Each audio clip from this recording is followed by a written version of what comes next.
Bon mon ami, que tu sois dessinateur, peintre, tatoueur, l'exercice qu'on va faire aujourd'hui en fait c'est vraiment la base fondamentale de tout et même si tu es un artiste qui est déjà assez confirmé, eh bien c'est toujours bon de revoir un petit peu ses fondamentaux. On va étudier grâce à l'étude de l'œuf, une forme simple, la façon dont les ombres et les lumières réagissent et leur hiérarchisation dans les valeurs. Donc que tu sois un artiste complètement débutant ou alors même un artiste assez confirmé, il y a fort à penser que faire ce type d'exercice soit de toute façon très bénéfique pour ta pratique de façon générale. Les bases artistiques, c'est comme la fondation d'une pyramide, tu peux jamais aller plus haut si ta fondation elle n'est pas suffisamment large. Là, on va faire ensemble un des exercices les plus efficaces pour prendre ce que tu fais déjà et le mettre un petit peu sous stéroïde. C'est un exercice simple, pas à pas, que je vais faire avec toi, je vais tout expliquer tranquillement. Donc je t'invite à prendre un crayon à papier, une feuille, une gomme, de t'abonner à la chaîne et puis on va attaquer l'exercice de suite. Alors pour le matériel, je vais avoir un crayon comme ça, c'est un porte-mine en 2 mm, mais ça n'a aucune importance, tu peux prendre le crayon que tu veux, on s'en fout. Une gomme comme ça, c'est une gomme précise, mais tu peux aussi avoir une gomme moins précise. Ce qui est important, c'est de pratiquer, c'est pas tellement le matériel que tu as. J'ai aussi une estompe, ça peut être aussi pratique, mais pareil, c'est pas du tout indispensable. Et un truc relativement important, c'est d'avoir un pinceau un peu doux pour enlever ces déchets, pour éviter de devoir en fait enlever ces déchets avec ses doigts, puis du coup de faire des traces. Donc voilà aussi, de façon évidente, tu as besoin d'avoir au moins une feuille, mais éventuellement, si tu peux avoir ou un cahier ou une pile de feuilles sous la feuille sur laquelle tu dessines, c'est bien, parce que si tu dessines directement sur une feuille qui est posée sur une table, ou une plaque en verre, ou ce genre de truc, ça va être vraiment désagréable. Alors, on a notre exemple d'œuf avec lequel on va travailler, et je t'invite vivement à utiliser cette vidéo en faisant des captures d'écran et à t'entraîner à en faire plusieurs. Alors, dans un premier temps, on va dessiner notre œuf, donc je vais déterminer le bas de l'œuf, et je vais déterminer sa largeur. Pour ça, tu peux t'amuser à prendre des mesures et à comparer la largeur avec la hauteur. Ensuite, on va faire juste le dessin de contour, tranquillement. Tu vois, j'ai fait un axe central, histoire que ce soit bien symétrique des deux côtés. Ensuite, on pourra raffiner nos formes, hein, bien sûr, c'est pas un problème. Et au moins, comme ça, je suis sûr de faire quelque chose de bien symétrique. Fais bien en sorte de ne pas abîmer ton papier, vas-y tranquillement, fais des marques légères. Tu peux mesurer comme ça, histoire de voir si c'est bien symétrique par rapport à ton axe. Et là, je vois que ça, c'est un peu trop loin. Bon, maintenant que tu as simplement fait la silhouette de ton œuf, pour mesurer la zone de l'ombre, c'est-à-dire cette zone-là, ce que tu peux faire, c'est par exemple arriver à moitié chemin de l'œuf, ici, et puis compter comme ceci. Donc tu tiens ton bras tendu, tu as ton modèle, et tu fais 1, 2, 3, 4, et donc tu peux savoir que ça, c'est à peu près à un quart. Ensuite, ici, par exemple, pour savoir cette zone-là, tu peux faire pareil, tu peux faire 1, 2, 3, c'est à peu près un tiers. Donc tu essaies d'être le plus précis possible de cette façon, n'hésite pas à prendre le temps de le faire, prendre en fait le temps de faire des mesures qui soient le plus précises possible, et avec le temps, c'est comme tout, ça va rentrer, ça va se faire. N'hésite pas aussi à dessiner de façon angulaire pour trouver les angles en fait, et ensuite tu vas faire une courbe qui sera plus fluide à partir de ça. Donc tu vois, d'abord tu établis ta forme générale, ensuite tu établis ta zone d'ombre et ta zone de lumière, et ensuite on va voir ça dans quelques minutes. Je vais aussi pouvoir établir mon reflet ici, donc de la même façon, je peux faire par exemple là, c'est le centre du reflet, tu fais ça, ok, 1, 2, 3, et un peu plus. Donc là, 1, 2, 3, on va dire c'est à peu près à un tiers que ce reflet-là se trouve sur cette ligne. Donc voilà, je vais placer mon reflet, juste au moins savoir à peu près où il est, raffiner un peu ma forme à nouveau. Maintenant, au lieu de faire ça, cette espèce de bouchon dont je me suis servi, j'ai pas du tout envie de faire ça, on va juste faire l'ombre portée. Donc voilà, maintenant on a notre petit croquis qui est fait. Donc ça, si tu veux, c'est l'architecture de base. On va bloquer toute la zone d'ombre avec une seule valeur. Tu peux faire des hachures comme ça. Surtout, ce que tu veux pas faire, c'est faire des petits... un coloriage comme ça, et après tu fais un autre morceau, après tu fais un autre morceau. Non, tu colories tout d'un coup, et petit à petit, tu fonces le tout, en fait. Donc ici, là, cette zone-là, la plus foncée, c'est la zone de jonction entre l'ombre et la lumière. C'est quasiment tout le temps la zone un petit peu la plus foncée, c'est ça qui crée un peu la perspective aussi. Ici, là, derrière, on a la lumière réfléchie, ça veut dire que c'est l'environnement qui, en fait, reflète un peu de lumière, et du coup, ça va éclairer la zone d'ombre. Et là, devant, on a toute la lumière. Donc ça, c'est toute la zone qui est à la lumière. Donc en fait, ce qu'il faut comprendre, c'est que, pour faire un mini schéma ici, au niveau de la hiérarchie des valeurs, tout ce qui est à l'ombre va forcément être plus foncé que tout ce qui est là à la lumière. Ça, c'est clair et net. La zone la plus foncée de l'ombre va être en général la zone qui est en jonction entre l'ombre et la lumière, ainsi que la zone qui va avoir le moins de photons réfléchis, ça veut dire la zone du bas ici comme ça, et puis l'ombre portée, ça va être aussi une zone extrêmement foncée. Ensuite, pour la zone de lumière, on va avoir le reflet de lumière, qui va être de la couleur de la lumière en général. Ensuite, on va avoir un dégradé clair, un peu moins clair, et encore un peu moins clair. Tac, tac, tac.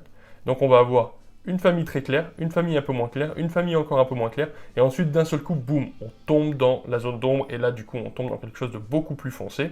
Et là, il y a vraiment une séparation entre cette zone et celle-là. C'est pour ça qu'on commence par noter ces deux trucs avant de commencer à rajouter la moindre subtilité. Et ensuite, dans ces zones d'ombre, même s'il y a des zones de reflet, même si on a d'autres photons de lumière qui vont pouvoir rebondir sur l'environnement et ensuite repartir là-bas, on n'aura jamais quelque chose d'aussi clair ici que là. À moins d'avoir un double éclairage, ça c'est possible aussi. Donc là, tu vois, même si on est dans les tons clairs, cette zone en fait qui est à côté de l'ombre, elle tourne un peu le dos à la lumière, donc on va faire quelque chose de quand même relativement foncé comparativement à la zone de lumière absolue, on va dire. Et comme tu peux voir, du coup, maintenant, les valeurs s'égalisent avec la zone d'ombre, donc on va tout simplement revenir dans la zone d'ombre et revenir foncer ce qu'il faut foncer, sans qu'il y ait d'erreur fondamentale, comme par exemple cette zone qui serait plus claire que celle-ci, ou quelque chose comme ça. Donc tu peux voir que le visage de quelqu'un répond exactement aux mêmes critères en fait. Là sur ma tête par exemple, on voit bien cette courbe en forme d'œuf un petit peu. On voit aussi ça sur le nez, la surbrillance, les zones de lumière, les zones qui commencent à être plongées dans l'ombre, et de suite on revoit de nouveau cette courbe qui part là-bas.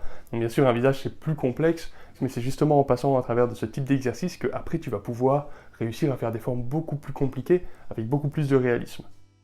Donc en général au niveau des ombres réfléchies, ce qu'on a c'est la zone de la Terre, admettons que ça ce soit en extérieur et que ça ce soit, peu importe ce que c'est, un arbre ou une tête, aucune importance. Là on a le sol qui en général est plus foncé que le ciel, et du coup si tu veux, le sol va refléter une ombre en fait qui va être plus foncée que la zone du ciel. Donc là dans mon appartement, lorsque j'ai pris, dans ma maison quand j'ai pris la photo, si tu veux cette zone-là est plus claire qu'ici, tout simplement parce qu'il y a plus de photons qui se baladent dans l'appartement et en fait qui tapent à cet endroit, comparativement à ceux qui tapent sur le sol. Ici, on voit quelque chose de très très blanc, et c'est tout simplement la réflexion de cet objet blanc ici dans l'œuf. Mais on va pas le faire, on va juste garder l'œuf traditionnel. Cette zone ici, là, en fait, la zone qui est jonction entre la lumière et l'ombre, elle est foncée, mais elle est quand même douce, les arêtes sont douces, il ne s'agit pas de quelque chose de trop brutal. Donc tu veux pas faire ça, justement. Ça, c'est une illustration, c'est un schéma, c'est pas ça que tu veux faire. Et de toute façon, tu es obligé de prendre un peu le temps puisque tu veux pas abîmer ton papier. Donc en fait, j'ai un peu pas le droit, si tu veux, d'arriver comme un bourrin et de massacrer ma feuille. C'est contre les règles du jeu, en quelque sorte. On commence petit à petit à voir certaines formes de qualité un petit peu 3D qui se dégagent du dessin. Ça, c'est assez cool. Quand tu sais pas trop quoi faire, tu tournes en rond, reviens sur cette zone, refonce-la un petit peu. N'hésite pas à dessiner avec des grands traits bien légers. Fais pas des ronds. Fais pas trop des trucs comme ça. Après, tu peux, hein, tout est possible, mais probablement à éviter. On a une arête un peu sèche ici. Ça peut valoir le coup de venir retravailler mes tons intermédiaires. Je vais recouvrir la zone ici, parce qu'ensuite, on va la faire ressortir en la gommant. Voilà. Et on va de nouveau venir retravailler nos tons intermédiaires, en fait, dans la zone de lumière. Ce que tu veux, c'est vraiment avoir, en fait, ces trois familles dans la zone de lumière. Cette zone-là et cette zone-là. Et pareil, tu veux avoir au moins deux familles, ou trois même dans la zone d'ombre, c'est-à-dire la zone du terminator, c'est-à-dire la zone ici, la plus foncée, la lumière réfléchie, et puis l'ombre portée. Alors le doigt, c'est bien, mais pareil, il faut faire un peu attention à y aller doucement, parce qu'on a vite fait de faire des traces. Si tu as tendance à avoir les mains qui transpirent un petit peu, eh bien, il faut faire attention parce qu'une fois que tu as de l'humidité qui s'est imprimée à l'intérieur du papier, comme ça par exemple, ben ça, tu peux pas le gommer après, t'es foutu. Ça, c'est dans le papier après et ça pourra plus partir. Donc en général, j'ai une estompe, je vais aller la chercher de ce pas pour continuer mon dessin. Donc pour éviter de faire une cicatrice dans ton papier, garde bien ton crayon bien loin, et puis voilà, tu vas tranquillement. Tu dessines pas ce genre de truc comme ça, proche, tu vois, avec la mine comme ça qui est enfoncée dans ton papier. Tu vas faire n'importe quoi, tu vas faire des cicatrices comme ça, et ça, après, c'est pareil. Un truc comme ça, tu peux le gommer, mais tu pourras jamais effacer la cicatrice que ça laisse. Tu vois, voilà, ça peut pas partir.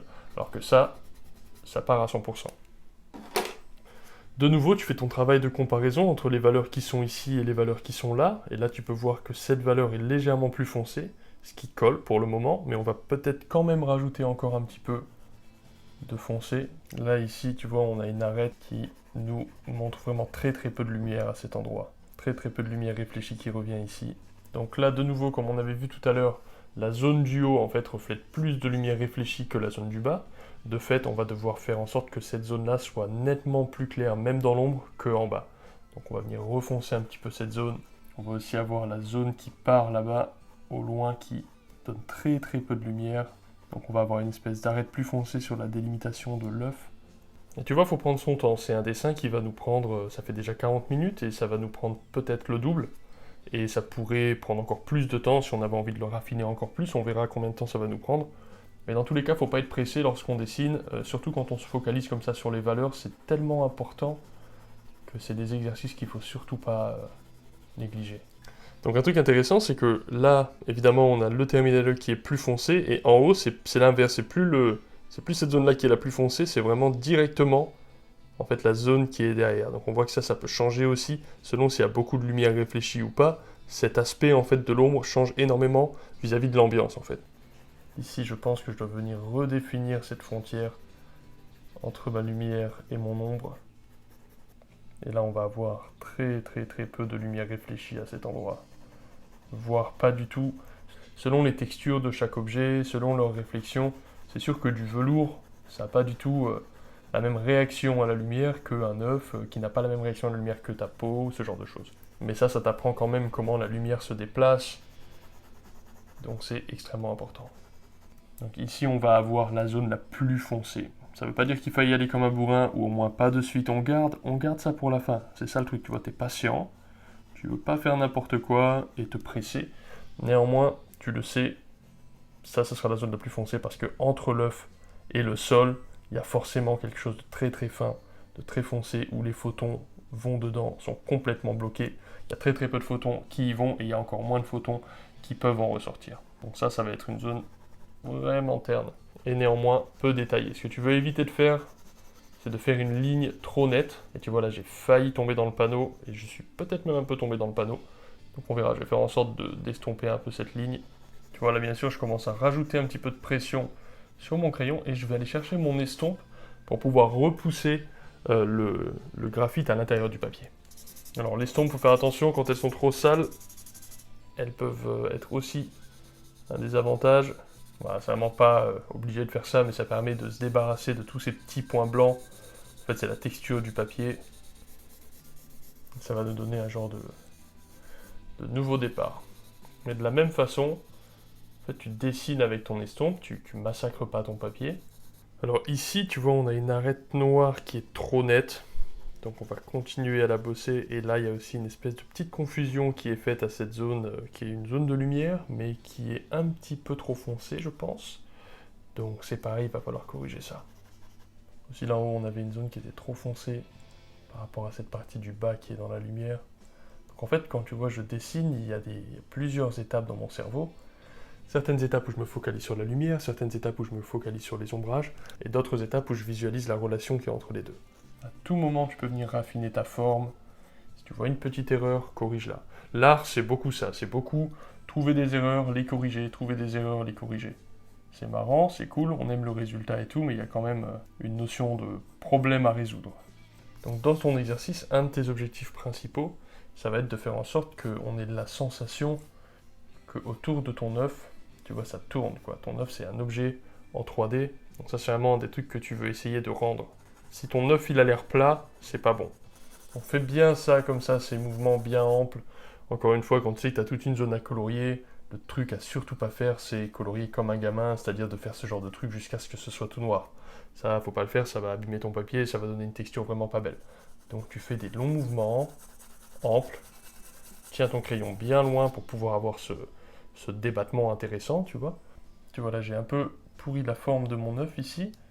C'est pour ça qu'avoir une gomme précise comme ça, c'est vraiment le top. Tu vois, j'en ai plusieurs. Tu vois, tu peux avoir ou très très précis comme ça, c'est du 2 mm ou alors du 3-4 mm comme ça. Ça coûte pas forcément très cher et c'est quand même vraiment pratique d'avoir ça en plus d'une gomme habituelle. Bon, à ce niveau-là, on est vraiment au niveau définition et c'est maintenant que ça devient un peu plus compliqué. Définition, ça prend du temps. Il faut pas zapper en fait cette étape-là parce que c'est ça qui va faire la différence entre ton dessin et puis le dessin que tu faisais il y a 2 mois, 3 mois, 4 mois. Donc le but étant de toujours un peu s'améliorer. Il y a aussi un niveau d'exigence qui augmente, donc quand tu arrives à la fin comme ça de ton dessin, ben, même si tu vas faire des modifications très très minimes, en fait, tu vas essayer de repérer les zones qui sont un peu cheloues, et puis tu vas venir petit à petit les corriger, Et effectivement, ça va prendre beaucoup plus de temps de faire les quelques détails de fin que de faire la grande majorité de ton dessin. Mais ça, c'est normal, hein. C'est tout à fait normal que la fin et que les détails prennent 15 plombes comparé au reste. Ça peut être un peu chiant parfois. J'imagine que c'est comme un mec qui fait de l'athlétisme, le dernier tour, il est toujours plus dur que le premier. Et ben c'est pareil. On est au dernier tour et faut pas se planter sur le dernier tour. De nouveau, on fait toujours bien attention à ce que la zone de lumière se confonde pas avec la zone d'ombre. Donc pareil pour l'ombre portée, puisque c'est une zone d'ombre, elle ne peut pas être plus claire que la zone de lumière. Donc on va la foncer quand même pas mal. Et après, la façon dont elle se dégrade, la façon dont elle est floue ou alors nette, ça va dépendre de la dureté de l'éclairage, donc ça va dépendre, ça va changer à chaque situation. Donc après, tu vois, là je vais ajouter un tout petit peu de texture dans la zone de lumière, juste histoire pourquoi pas, de rajouter un peu d'intérêt. Mais si tu veux rajouter de texture, profites-en plutôt dans la lumière, plutôt que dans l'ombre. Comme ça, tu gardes tes ombres bien groupées, bien ambiantes, et ta lumière va être plutôt ici pour faire quelques détails. Tout petit peu de texture, tu vois, je vais juste revenir contraster certaines zones, très très légèrement à la lumière, juste histoire de rajouter un tout petit peu d'intérêt à ma zone éclairée. Tu vois, c'est très très léger. Là, tu vois, j'ai fait un point qui est beaucoup trop foncé ici. Donc là, tu vois, tu veux garder en tête, tu veux garder des valeurs bien groupées, même si tu fais des endroits qui sont un peu comme des taches de rousseur sur ton œuf, parce que des fois ça arrive, tu veux surtout pas que ce soit aussi foncé que quoi que ce soit qui est dans l'ombre. Et puis il faut garder en tête qu'il n'y a absolument rien dans mon œuf qui soit aussi clair que la zone de surbrillance. La seule zone qui soit blanc pur.